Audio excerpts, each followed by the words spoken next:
মুশতাক আর আমি আজকে চড়ুই ভাতের আয়োজন করেছিলাম। প্রিয় বন্ধুরা, আগে পুরো ভিডিওটি দেখো, তারপর দুষ্টু ছেলেদের করা ফানি কমেন্টস পড়বো।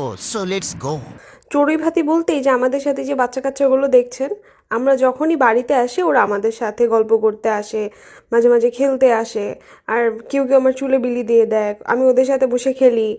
और अभी तो रुको, क्लाइमैक्स अभी बाकी है। খুবই ভালো লাগে। তো ওরা গতকালকে বললো যে আমরা যেহেতু অনেকদিন যাবৎ ওইভাবে পিকনিক করি না, সবাই একসাথে করা হয় না, তো আমরা বললাম ঠিক আছে, আমরা আগামীকালকে সবাই একসাথে পিকনিক করব। পিকনিক বলতে ওই সবাই সব কিছু নিয়ে আসবে, যে যা দিতে পারে। কেউ এনেছে একটু লবণ, একজন দিয়েছে কাঁচামরিচ,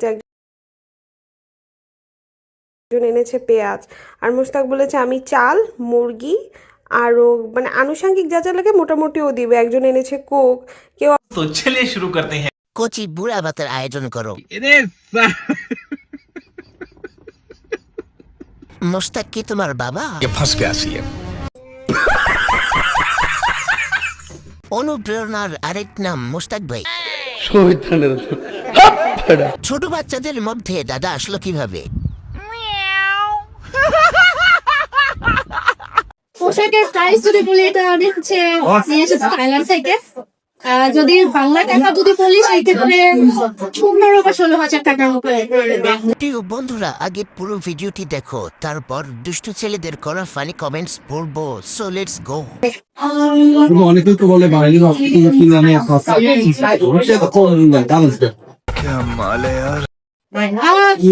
আসলে আমার এই ব্যাপারে আমার আসলে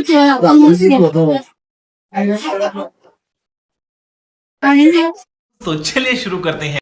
সাইজটা কত হতে পারে?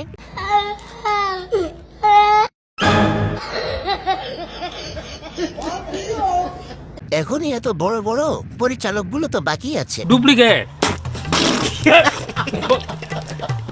ইস, এগুলো যে হাতাইতে পারে সে কত লাকি, তাই না? तेरा बाप यहाँ छोड़कर गया था कि तेरी माँ?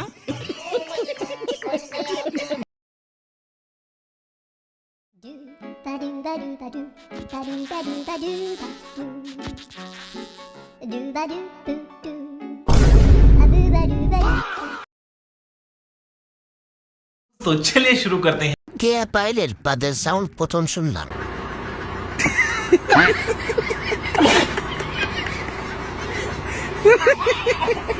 নিচের অংশে কামড়াচ্ছে।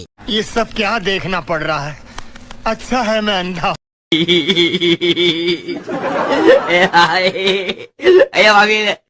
রাতের গেমের কথা মনে হয়ে গেছিল, মনে হয়। डिप्रेशन। বন্ধুরা, এই ধরনের লিজেন্ডারি কমেন্টস ভিডিও পেতে আমাদের চ্যানেলটি সাবস্ক্রাইব করুন এবং লাইক, কমেন্ট, শেয়ার করে পাশে থাকুন।